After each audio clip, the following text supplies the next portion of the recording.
بسم اللہ الرحمن الرحیم۔ فلسفہ وحدت الوجود اور ہماؤس یعنی پینتھیزم کے حوالے سے اولاً یہ کہ فلسفہ وحدت الوجود کو پڑھنے کی کیا ضرورت ہے پاکستان میں، کیونکہ اس فلسفے کی تعلیمات بہت زیادہ عام ہیں اور عمومی طور پر اس فلسفے کو مس انٹرپریٹ کیا جاتا ہے۔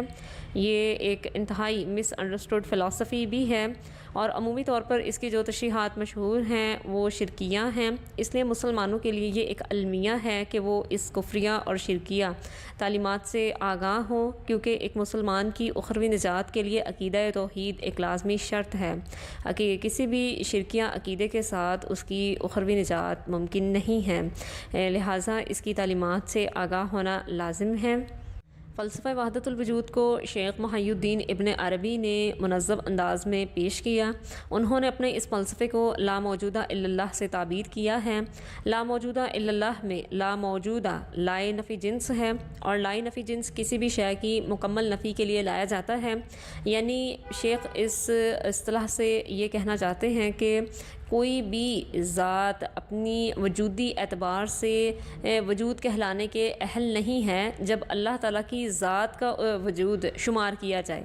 یعنی اللہ تعالیٰ کی ذات کے سامنے ہر شے گویا کہ عدم ہو جاتی ہے، یعنی معدوم ہو جاتی ہے، ایبسنٹ ہو جاتی ہے، اسے وجود کی حیثیت میں شمار نہیں کیا جاتا، یعنی وجود حقیقی واجب الوجود ہستی صرف اور صرف ایک ہی ہے اور وہ ہے اللہ تعالیٰ کی ذات۔ جب وجود حقیقی یا واجب الوجود کی اصطلاح استعمال کی جاتی ہے تو اس سے مراد یہ ہوتا ہے کہ صرف اللہ تعالیٰ کی ذات، کیونکہ فلسفے میں یہ اصطلاح خالق کی ہستی کے لیے استعمال کی جاتی ہے۔ وجود حقیقی یعنی واجب الوجود ہستی صرف ایک ہے اور وہ خدا تعالیٰ کی ذات ہے۔ اس کا حقیقی مفہوم یہ ہے کہ اللہ تعالیٰ ہی کی ذات کو وجود کی حیثیت سے شمار کیا جائے۔ اللہ تعالیٰ کی ذات کے سامنے اس کی مخلوقات کو گویا کہ عدم کے درجے میں شمار کرتے ہوئے اس کی مکمل طور پر نفی کی جائے، اسے وجودی حیثیت میں شمار ہی نہ کیا جائے، کیونکہ خدا کے سامنے ہر چیز نیست ہو جاتی ہے، ہر چیز عدم ہو جاتی ہے۔ لیکن عوام الناس میں اس کا کیا غلط مفہوم مشہور ہو گیا کہ شاید اس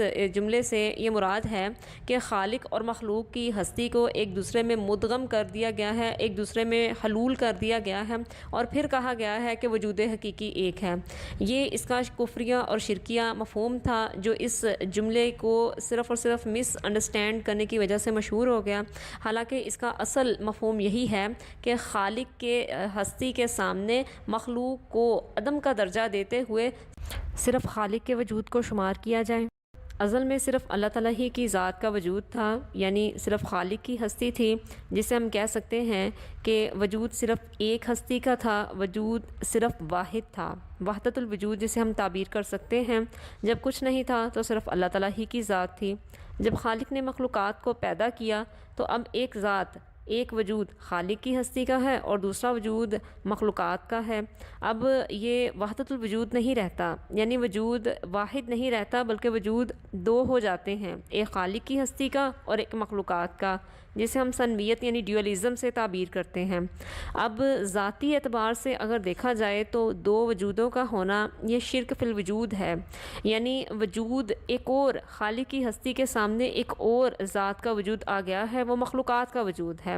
اسی طرح اگر ہم ابد میں بات کرتے ہیں تو ابد میں بھی صرف اور صرف اللہ تعالیٰ ہی کی ذات ہے، یعنی صرف اور صرف خالق کی ہی ہستی ہے، صرف ایک ذات کا ہی وجود ہے جسے ہم وحدت الوجود سے تعبیر کر سکتے ہیں۔ اب یہاں ایک سوال پیدا ہوتا ہے کہ ابد میں چونکہ اللہ تعالیٰ نے انسانوں، جنات، فرشتے، جنت، جہنم اور دیگر مخلوقات کو بھی، جن جن مخلوقات کو اللہ تعالیٰ نے اپنی مشیت اور ارادے سے ابد تک رکھنے کا فیصلہ کی رکھا ہے تو وہ بھی تو ابد تک ہوں گی، لہٰذا ابد میں تو وحدت الوجود کا تصور نہیں قائم ہو سکتا۔ لیکن اس سوال کا یہ جواب ہے کہ ابد میں جو مخلوقات ہیں وہ محض اللہ تعالیٰ کی مشیت اور حکمت اور ارادے سے ابد میں ہیں، وہ اپنی ذاتی اعتبار سے ابد میں نہیں ہیں، یعنی انہیں اپنی ذات کا کوئی اختیار نہیں ہے کہ وہ ابد تک قائم رہ سکیں۔ اگر اللہ تعالیٰ چاہیں تو تمام مخلوقات کو فنا کر دیں، کوئی بھی ذات اپنی ذاتی اعتبار سے ابد تک قائم رہنے کی صلاحیت سے متصف نہیں ہے۔ ابد تک قائم بالذات صرف اور صرف اللہ تعالیٰ ہی کی ہستی ہے، لہٰذا ابد میں بھی صرف اللہ تعالیٰ ہی کی ذات کا وجود ہے، صرف ایک وجود ہے جسے ہم وحدت الوجود سے تعبیر کر سکتے ہیں۔ لہٰذا صوفیوں کے ہاں یہ مسئلہ درپیش آیا کہ جب خالق نے مخلوقات کو پیدا کیا تو اب وجود ایک نہیں رہا بلکہ وجود دو ہو چکے ہیں، جسے ہم ثنویت سے تعبیر کر سکتے ہیں، یعنی ذاتی اعتبار سے، وجود کے اعتبار سے اب دو وجودوں کا ہونا گویا کہ ایک شرک کی کیفیت کو پیدا کرتا ہے، اس میں وحدت الوجود باقی نہیں رہتی۔ لہٰذا اس وحدت الوجود کو برقرار رکھنے کے لیے یہ مسئلہ پیش کیا گیا کہ خالق کی ہستی کے سامنے مخلوقات کی نفی کی جائے تاکہ دوبارہ صرف اور صرف ایک ہستی کا ہی وجود تسلیم کیا جائے۔ اس اعتبار سے خالق کی ذات اور صفات کا تعین کیا جائے اور پھر اس کے سامنے مخلوقات کی نفی کی جائے۔ لہٰذا خالق کی اگر ہم ذات پر غور کریں تو خالق کی ذات ازلی ہے، ابدی ہے اور ایک مستقل وجود ہے۔ صرف اور صرف خالق کی ہی ذات ہے جو ازل سے ہے اور ابد تک قائم رہنے والی ہے۔ باقی تمام مخلوقات ایک خاص وقت میں پیدا کی گئیں، وہ ازل سے ایگزسٹ نہیں کرتی، اور جب ان کو پیدا کیا گیا تو ان کے ساتھ گویا کہ ان کے وقت کی بھی ابتدا ہو گئی، ان کی پیدائش کے وقت سے ہی، اور ان کے ساتھ اسپیس کا بھی ایلیمنٹ آ گیا، اور جب اللہ تعالیٰ چاہیں گے ان سب مخلوقات کو فنا کر دیں گے تو وہ تمام مخلوقات فنا ہو جائیں گی، وہ ابد تک قائم نہیں رہ سکیں گی۔ لہٰذا ہم کہہ سکتے ہیں کہ ایک مستقل وجود، یعنی جو ہمیشہ ہمیش کے لیے ایگزسٹ کرتا ہے، جو ایک واجب الوجود ہستی ہے، وہ صرف اور صرف خالق ہی کی ذات کی ہے، اور مخلوقات کا ایک عارضی وجود ہے، یعنی ایک ٹرانزینٹ ایگزسٹنٹ ہے، صرف اور صرف ایک مخصوص وقت کے لیے ہی ایگزسٹ کرتا ہے۔ خالق کی ہستی کو اگر دیکھا جائے تو وہ ایک لامحدود ہستی ہے، یعنی وہ ہستی جس کی کوئی حد نہیں ہے، وہ اتنی لامحدود ہے۔ اس کے برعکس اگر ہم مخلوقات کو دیکھتے ہیں تو وہ خالق کی ہستی کے سامنے اس قدر محدود ہیں، اس قدر محدود ہیں، یعنی اس قدر سمال ہیں کہ اس سمال کو خالق کی ہستی کے سامنے اگر ہم تقابل کیا جائے تو بالکل ایک عدم کی مانند ہی ہو جائے گی، کہ جسے ہم کہہ سکتے ہیں کہ خالق کے سامنے بالکل نیست ہے، بالکل عدم کا درجہ رکھ رہی ہے۔ اس طرح خالق کی ہستی ایک مطلق ہستی ہے، وہ ایبسولیوٹ ہے، مکمل ہے۔ مخلوقات میں نقائص بھی پائے جاتے ہیں۔ خالق کی ہستی، خالق کا ایک ذاتی وجود ہے، یعنی وہ اپنی ذات سے قائم ہے، وہ کسی کے قائم کرنے سے قائم نہیں ہوا بلکہ وہ قائم بذات ہے۔ اس کے برعکس مخلوقات ہیں تو ان کا ایک عطائی وجود ہے کہ اللہ تعالیٰ نے ان کو ایک وجود بخشا ہے، وہ اپنے وجود کے لیے خالق کی ہستی کے محتاج ہیں کہ خالق نے انہیں پیدا کیا ہے اور خالق نے ہی ان کو فنا کرنا ہے۔ وہ اپنی ذات سے قائم نہیں ہیں اور اپنی ذات سے بھی فنا ہونے کی صفت سے متصف نہیں ہیں، بلکہ ہر کام میں اللہ تعالیٰ ہی کی محتاج ہیں۔ خالق اور مخلوق کا یہ تقابلی جائزہ اس لیے پیش کیا گیا ہے کہ خالق کے سامنے مخلوق کی نفی کرنے کے لیے، مخلوق کی نگیشن کے لیے لازمی ہے کہ پہلے ان کی ایک ذاتی حیثیت کا تعین کیا جا سکے۔ خالق کی ہستی لامحدود ہے، اس کے مد مقابل مخلوقات کا وجود ایک محدود وجود ہے۔ مخلوقات کا وجود خالق کی ہستی کے سامنے اس قدر محدود ہے، اس قدر فینیٹیوڈ ہے، اس قدر سمال ہے، اس قدر سمال ہے کہ اسے مکمل طور پر کمپلیٹ ایبسنٹ ہی کر دیا جائے، اسے مکمل طور پر عدم ہی شمار کر دیا جائے۔ جس طرح ہم کہہ سکتے ہیں کہ مخلوقات کی وجودی حیثیت کو ریاضی کے عدد صفر سے ہی تعبیر کر دیا جائے کہ خالق کے سامنے وہ بالکل گویا کہ یوں ہے جس طرح معدوم ہے، خالق کے سامنے بالکل اسی طرح نیست ہو چکی ہے، ختم ہو چکی ہے۔ یعنی مخلوقات اگرچہ وجود ہے ان کا، وہ ایگزسٹ کرتی ہیں، لیکن جب خالق کا وجود ہے تو اس کے سامنے گویا کہ بالکل معدوم ہے، گویا کہ یوں ہے کہ جس طرح مخلوقات کا ایک فرضی وجود ہے،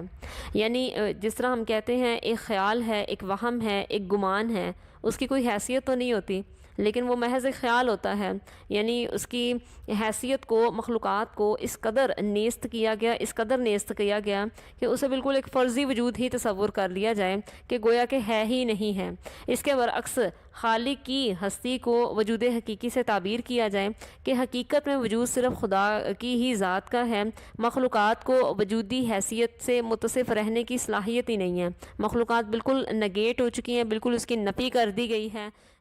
اور یہ نفی کیوں کی گئی ہے؟ تاکہ جو ثنویت کا ایک مسئلہ پیدا ہوا تھا خالق کی ہستی کے سامنے مخلوقات کا، کہ مخلوقات کی نفی کے لیے ضروری تھا کہ خالق کے سامنے اس کی نفی کی جائے تاکہ سنویت کی شکل میں جو شرک فی الوجود پیدا ہوا ہے اسے ختم کیا جا سکے، ایک ذاتی اعتبار سے جو شرک پیدا ہوا ہے اسے ختم کیا جا سکے، اور وحدت الوجود یعنی صرف ایک ذات، صرف اور صرف خالق کی ہستی کو تسلیم کیا جائے۔ اس سے مراد یہ نہیں ہوتا وحدت الوجود سے کہ خالق اور مخلوقات کو ایک دوسرے میں مدغم کر دیا گیا ہے۔ جو یہ تصور قائم کرتا ہے کہ خالق اور مخلوق کو ایک دوسرے میں مدغم کر دیا گیا ہے تو وہ ایک ہمہ اوسطی تصور ہے، وہ ایک شرکیہ تصور ہے، ایک حلولی تصور ہے۔ وہ اسلام مذہب کی تعلیمات نہیں ہے، نہ وہ صوفیاء کی تعلیمات ہیں۔ صوفیاء کا اس میں مسلک صرف یہی تھا کہ خالق کے سامنے مخلوقات کو نفی کرنا ہے، کیونکہ مخلوقات کی نفی سے ہی یہ بات ممکن ہے کہ ایک ذات کے وجود کو تسلیم کیا جا سکے۔ اسی فلسفے کو صوفیاء توحید وجودی سے تعبیر کرتے ہیں، کیونکہ یہ ایک وجود یعنی ذاتی اعتبار سے توحید کا ایک فلسفہ ہے کہ وجودی اعتبار سے صرف اور صرف توحید یعنی صرف ایک ہی ذات کے وجود کو تسلیم کیا جائے، مخلوقات کو وجودی حیثیت میں شمار ہی نہ کیا جائے بلکہ اس کی نفی کر دی جائے۔ یاد رہے کہ نفی کرنا ایک الگ چیز ہے، نفی میں اس کو مکمل طور پر نگیٹ کیا جاتا ہے، اور ایک دوسرے میں مدغم کر دینا وہ ایک شرکیہ تصور ہے۔ صوفیاء کے ہاں یہ تصور نہیں تھا، لیکن عوام الناس میں جو اس سے غلط مفہوم اخذ کیا گیا وہ یہی اخذ کیا گیا کہ شاید صوفیاء کرام سے اس سے مراد یہ لیتے ہیں کہ خالق اور مخلوق دونوں کو ایک دوسرے میں مدغم کر دیا گیا، ایک دوسرے کا ہی جز قرار دے دیا گیا، مخلوقات کو خالق کا ایک جز قرار دے دیا گیا، اور یہ ایک ہمہ اوسطی تصور اس طرح سے پھر شرک کی صورت اختیار کر گیا ہے۔ حالانکہ صوفیاء کا یہ مسلک نہیں تھا وحدت الوجود کا، ان کی وحدت الوجود کا محض یہ مقصد تھا کہ مخلوقات کو نگیٹ کرنے کے لیے لازم ہے کہ خالق کے ہستی کے سامنے مخلوقات کی نفی کی جائے۔ علماء نے توحید کی 3 اقسام بیان کی ہیں: توحید ربوبیت، توحید الوہیت، توحید اسماء و صفات۔ توحید ربوبیت کے حوالے سے رب کہتے ہیں اس ہستی کو جو بدیع ہے، بدیع یعنی پہلے خلقت موجود نہیں تھی، محض اللہ تعالیٰ نے اپنے امر کن سے ہی مخلوق کو وجود بخشا، that is from non existence to existence. رب تعالیٰ کی ہستی خالق بھی ہے، خالق کہتے ہیں اس ہستی کو کہ جو مخلوقات کو مختلف صورتوں میں پیدا کرنے پر قادر ہے، اور چونکہ اللہ تعالیٰ ان تمام مخلوقات کی مالک ہے اور ان کی رازق ہے، اور پھر ان کو اپنی غیب سے رزق پہنچانے والی ہے اور ان کا ایک انتظام کرنے والی ہے۔ کیونکہ اللہ تعالیٰ کی ذات ان تمام صفات کے حوالے سے صرف اور صرف واحد ہے، یکتا ہے، اس لیے ان تمام افعال میں ہم کہہ سکتے ہیں لا فاعل الا اللہ، یعنی خلقت میں، بدیع میں، مالک میں، رزق مہیا کرنے میں، انتظام کرنے میں صرف اور صرف اللہ تعالیٰ ہی کی ذات ہے۔ اللہ تعالیٰ کی ذات کے ساتھ کسی دوسری ہستی کو کوئی دخل نہیں ہے۔ مذکورہ تمام افعال صرف اور صرف اللہ تعالیٰ ہی کی ہستی کی طرف منسوب ہیں، کسی بھی دوسری ذات کو ان افعال میں کسی قسم کا کوئی دخل نہیں ہے۔ توحید کی دوسری قسم توحید الوہیت۔ الہ کہتے ہیں اس ذات کو کہ جو حاکم ہو، حکومت کرنے کے لیے لازم ہے کہ کوئی قانون بھی ہو، اور پھر اس قانون کے مطابق جو عمل کرے اس کو ایک جزا دی جائے اور جو عمل نہ کرے اس کو سزا دی جائے۔ یہ ہے توحید الوہیت، یعنی لا الہ الا اللہ سے اسے تعبیر کیا جاتا ہے،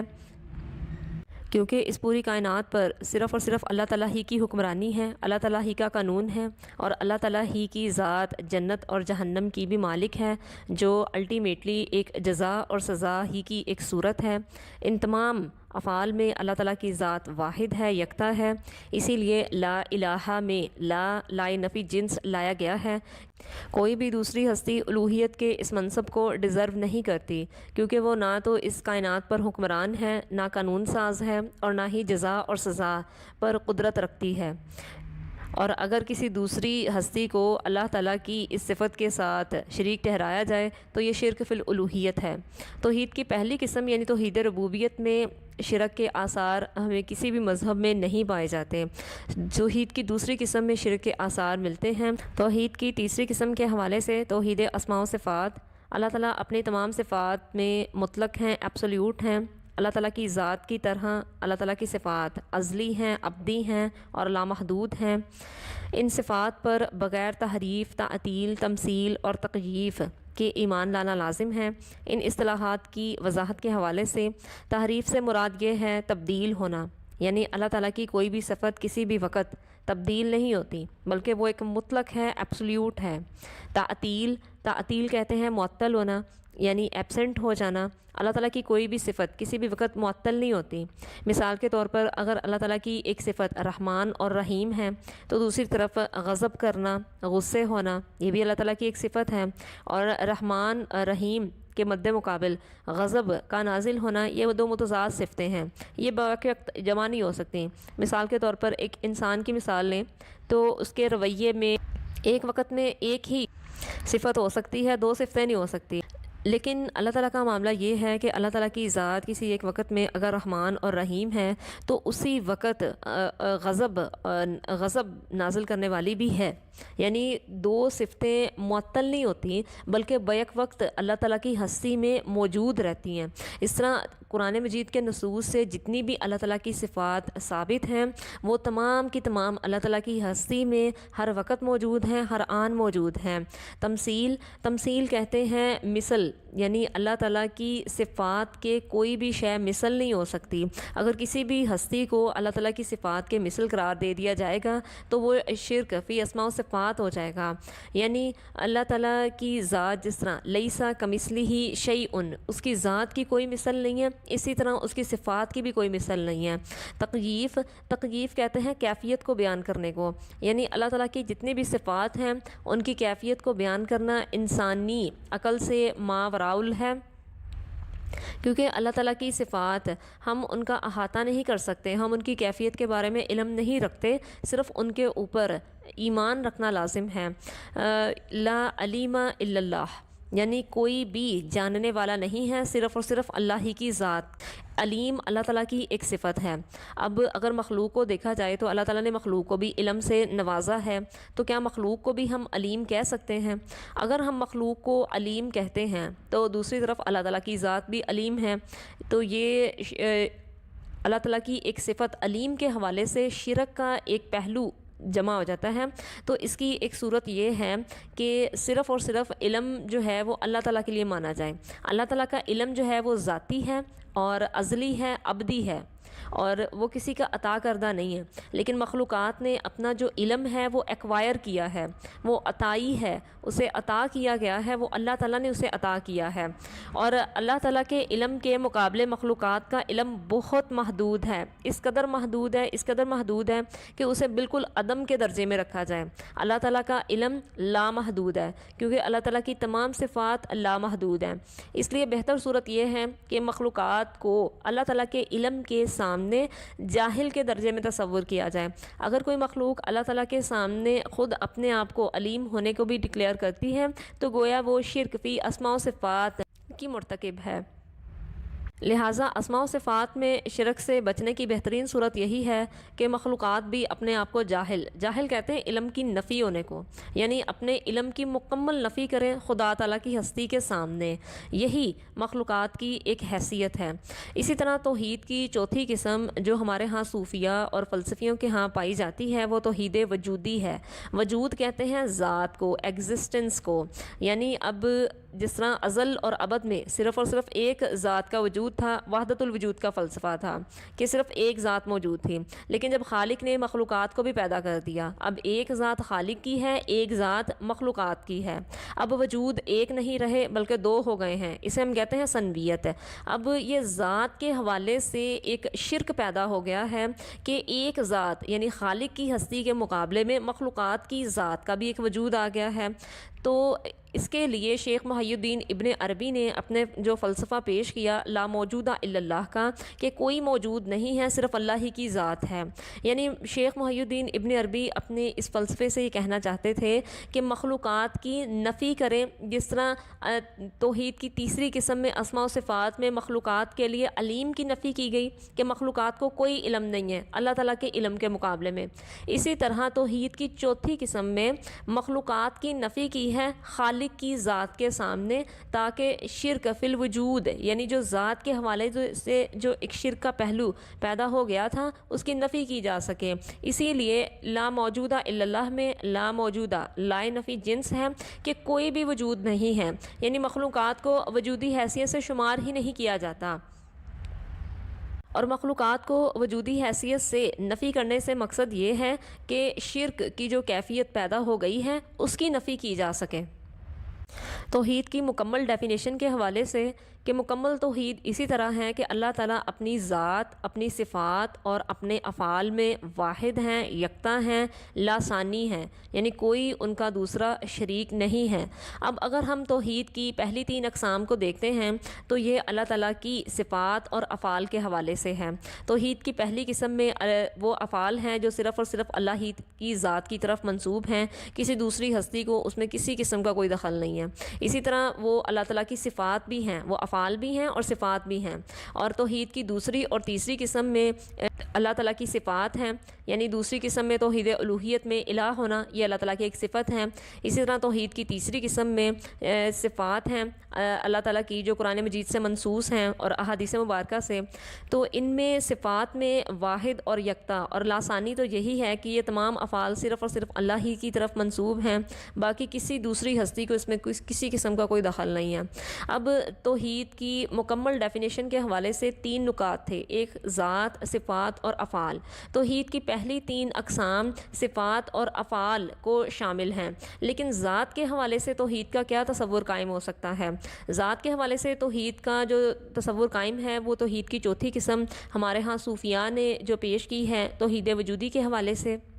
کہ ذاتی اعتبار سے صرف اور صرف اللہ تعالیٰ ہی کے وجود کو تسلیم کیا جائے، مخلوقات کو وجودی حیثیت میں شمار ہی نہ کیا جائے، مخلوقات کی نفی کی جائے۔ یہاں ایک اہم نقطہ یہ ہے کہ جو ہمارے ہاں غلط تشریحات کر دی جاتی ہیں وحدت الوجود کے فلسفے کی، وہ یہ کہ خالق اور مخلوق دونوں کو ایک ہی شمار کر لیا جاتا ہے، کہ دونوں کو ایک وجود ایک دوسرے میں مدغم کر کے ایک وجود تصور کر کے لا موجودہ الا اللہ کا فلسفہ تراشا جاتا ہے۔ حالانکہ جو صوفیاء کا مسلک تھا وہ یہ تھا کہ خالق کی ہستی کے سامنے مخلوق کی نفی کی جائے گی، جس طرح توحید کی تیسری قسم میں مخلوق کے علم کی نفی کی گئی کہ مخلوقات خالق کے علم کے مقابلے میں جاہل کا درجہ رکھتی ہیں، اسی طرح خالق کی ہستی کے سامنے مخلوقات اپنے اس قدر محدود وجود کی وجہ سے نفی ہو جاتی ہیں ان کی،